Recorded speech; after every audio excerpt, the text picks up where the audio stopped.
In this video, I want to cover where to buy a 10 to 15-year-old Mercedes-Benz.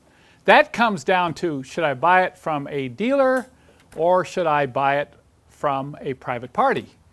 There's pros and cons on both sides, and this is kind of a volatile question because once again, it's kind of loaded, preloaded with opinions. So all I ask is remember, this is my humble opinion based on my own personal experiences. So let's first talk about a dealer.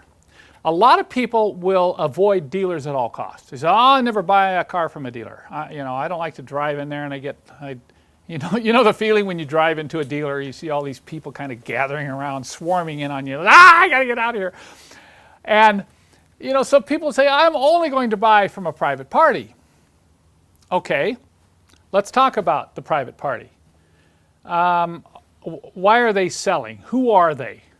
How long have they? There's a lot of different little issues you have to be careful with when you go out to buy one of these cars from a private party.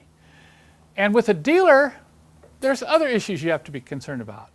I've had some great success buying used cars from a dealer, but they're not your local used car dealer. They're your named, primo new car dealership that has used cars for sale. And I'll explain why. The new car dealer will get cars generally traded in when people come to buy new cars. A lot of times, those are some of the nicest Mercedes out there. Why? Because they're one owner, they've been highly maintained by the dealer, and those type of people don't want to deal with the public. They don't want the hassle. They don't care. They've probably spent thousands of dollars having this car meticulously maintained at the dealership, and now it's time to get a new Mercedes. They're just going to trade it in. They don't care about, oh, I'm going to lose this money or that. But particularly those type of people, they just don't want to hassle with Craigslist. And if any of you have been looking on cars at Craigslist lately, you know what I'm talking about here. Man, is it a hassle to not only try to sell a car on Craigslist, but to go to look at one from an ad on Craigslist. So back to the dealer. Okay, so the new car dealer will take this Mercedes in, or any other car in on trade, and one of the first things they'll do is they'll take it back in there and they'll tell their mechanics to, hey, let's inspect this car. So it gets an inspection, and they say, so they report to the sales manager and say, this is an excellent car to sell. Or let's say they find some problems with it. Maybe low oil pressure, maybe there's some strange engine noises at startup, maybe a piston noise or something that makes them very concerned, and they can tell maybe the car hasn't been as loved as it should have been. Guess what they're going to do with the car? Do you think they're going to sell it on their lot? No, they're not. The new car dealer is really concerned about their reputation. So what they're going to do is they're going to send that car off to the wholesale auction. Because, okay, they're not going to get as much money as they hoped on the trade-in, but sure, their profit margin was maybe okay. So they'll send it off to the auction site. That's the a combination insurance auction that they hold in major cities. And they're just going to let that car go because they don't want to sell that car to one of their customers and get that customer all upset, and that customer will never come back and buy another car from them. Now, when you go to the average used car lot on Car Lot Row in any city in America, where do you think they get their cars? Sure, they get some of them on trade, but a lot of them come from those auctions. They get their cars from those auctions that the new car dealers have sent the trade-ins to because they don't want to sell them. And I know there's really good used car dealers out there, but I don't think as a general rule they're as concerned about the reputation as a new car dealer is. Now, once again, this is my personal opinion from my own experience. So they're going to sell cars that may, not be quite as nice. They're not going to sell you a pile of junk because they have to be concerned about their reputation too. Now, on the other side, you're going to spend more money at a new car dealership to buy a used car. Maybe you're talking $1,000 to $2,000 more you'll have to pay for that car than you would from a private party. So the temptation is, I'm going to get this from a private party.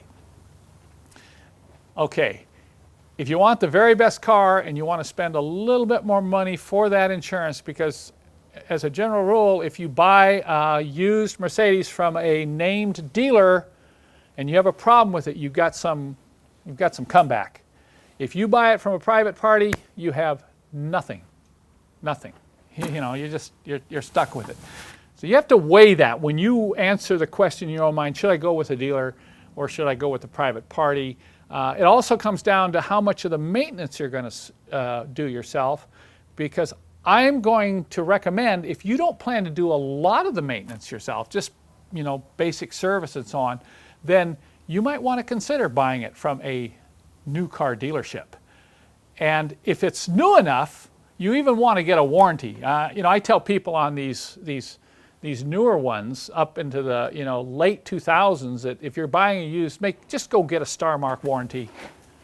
Granted, you're going to spend a little more money, but the couple $1,000s you might save over buying it at a private party could quickly go away on the first major problem that you would have with the car. So that, you have to weigh that yourself. I can't tell you, oh, always buy from a private party, always buy from a dealer.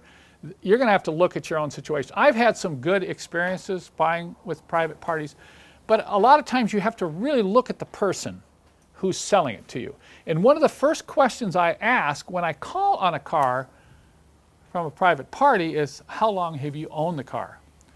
Well, if they've owned it only a short period, they might be that type of person out there that lurks around Craigslist that's only interested in buying cars, fixing them up a little bit, and reselling them to make a profit. So I generally like to buy a car from a private party who's owned the car at least 5 years. Then I can, you know, then you know they probably like the car, they've actually probably done some maintenance. You might be able to ask them for some maintenance receipts and get a little history of the car. You have to kind of look at that seller, and you know, sometimes, you know, you kind of determine, you know, is this a really honest person? Because let me tell you, it's really easy to know there's a problem with the car and say, okay, you know, my mechanic said I better get rid of this, and so I'm going to put it on Craigslist and sell it because there's some problems or some really expensive maintenance coming down the road. And those are the cars. A lot of those cars end up on Craigslist for sale by owner. So you're not totally protected just by going out and buying from an owner. So those tips I hope will be helpful. You're going to have to make this decision yourself on which way you want to go. And we'll get into the importance of maintenance and mileage and some of these other issues. I need to talk about where to buy in relation to where you live. For you international viewers, I'm talking about the lower 48 states here. Now, I live on the West Coast, so I have a wide range of areas to look for good cars up and down the West Coast. But, you know, for you people who live in the upper Midwest and the East Coast, you have a total different challenge, and that challenge is rust.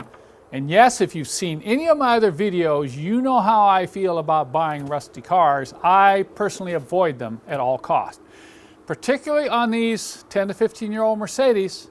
If they've been subject to road salt, you can get some really severe problems, particularly on the 210 chassis. So rust is an issue. So what do you do if you live in an area where there's rust? That means you're going to have to go outside the area to buy the car. Now this becomes more difficult. You're talking about transportation and maybe long-range pre-purchase inspections.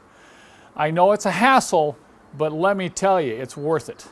Because when you get a rusty car and you think, oh, I'm just going to fix some of this rust and everything will be fine, that's just the beginning. You may end up having, every time you work on the car, you're going to have to deal with rusty bolts, fasteners, and so on. So I highly recommend that if you're in that rust belt area, that you go outside the area. And that means possibly eBay, possibly some other means. You'll have to work on those.